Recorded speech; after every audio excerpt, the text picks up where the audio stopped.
যারা দুশ্মন আছে, এই দুশ্মনকে যদি আপনি কাবু করতে চান, দুশ্মনের ক্ষতি থেকে যদি আপনি বাঁচতে চান, সূরা লাহাব, ওই দুশ্মনের নাম লিখে যদি সূরা লাহাব আপনি 3 বার পড়তে পারেন, নামের উপরে 3 বার সূরা লাহাব পড়ে যদি আপনি একটা আমল করতে পারেন, তাহলে দুশ্মন চিরতরে শেষ হয়ে যাবে, দুশ্মন আপনার প্রতি বাধ্য হয়ে যাবে। সূরা লাহাব খুবই চমৎকার একটি সূরা। এই সূরা লাহাব এমন সময় আল্লাহ পাক রব্বুল আলামিন নাযিল করেছিলেন যখন আল্লাহ পাক রব্বুল আলামিন নবীজি সাল্লাল্লাহু আলাইহি ওয়াসাল্লামকে নবুয়ত দিয়েছিলেন এবং নবীজি সাল্লাল্লাহু আলাইহি ওয়াসাল্লাম সকলের কাছে তিনি দাওয়াত প্রচার করেছেন। তখন তার চাচা আবু লাহাব সে কিন্তু এক হাত দিয়ে পাথর নিক্ষেপ করেছিল। আল্লাহ পাক রব্বুল আলামিন তার জন্য বলেছে, তাব্বাত ইয়াদা আবি লাহাবি ওয়া তাব, আবু লাহাবের 2 হাত ধ্বংস হয়ে যায়। সুতরাং যারা দুশ্মন আছে, এই দুশ্মনকে যদি আপনি কাবু করতে চান, দুশ্মনের ক্ষতি থেকে যদি আপনি বাঁচতে চান, সূরা লাহাব, ওই দুশ্মনের নাম লিখে যদি সূরা লাহাব আপনি 3 বার পড়তে পারেন, কিভাবে পড়বেন আমি বলে দিচ্ছি। দুশ্মন এখন আমাদের সমাজে প্রত্যেকটা ঘরে ঘরে প্রত্যেকটা মানুষের আছে। আপনি যত ভালো হবেন তত বেশি আপনার দুশ্মন হবে। নবীজি সাল্লাল্লাহু আলাইহি ওয়াসাল্লামের দুশ্মন ছিল আবু জাহেল। নবীজির দুশ্মন ছিল কি ছিল না?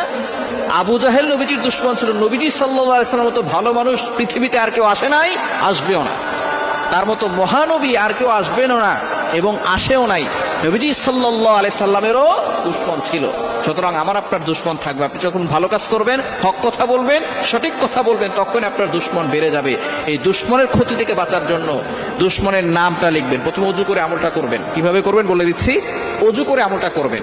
ওযু করে পবিত্র হয়ে তারপরে আপনি দুশ্মনের নামটা লিখবেন। লিখে এরপরে আপনি ইস্তিগফার 3 বার পড়বেন। আস্তাগফিরুল্লাহ রাব্বি মিন কুল্লি যামবি ওয়া আতুবু ইলাইহি লা হাওলা ওয়ালা কুওয়াতা ইল্লা বিল্লাহিল আলিয়্যিল আযীম, এটা 3 বার পড়বেন।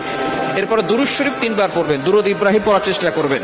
আল্লাহুম্মা সাল্লি আলা মুহাম্মাদ ওয়া আলা আলি মুহাম্মাদ কামা সাল্লাইতা আলা ইব্রাহিম ওয়া আলা আলি ইব্রাহিম ইন্নাকা হামিদুম মাজিদ। আল্লাহুম্মা বারিক আলা মুহাম্মাদ ওয়া আলা আলি মুহাম্মাদ কামা বারাকতা আলা ইব্রাহিম ওয়া আলা আলি ইব্রাহিম ইন্নাকা হামিদুম মাজিদ, এটা 3 বার পড়বেন। এরপরে সূরা লাহাব 3 বার পড়বেন। বিসমিল্লাহ সহকারে সূরা লাহাব 3 বার পড়বেন। পড়ার পরে যেই ব্যক্তি আপনার সাথে দুশ্মনী করছে, আপনাকে ক্ষতি করার চেষ্টা করতেছে, আপনাকে বিপদে ফেলে দেওয়ার চেষ্টা করতেছে, ওই ব্যক্তির নাম 3 বার উচ্চারণ করবেন।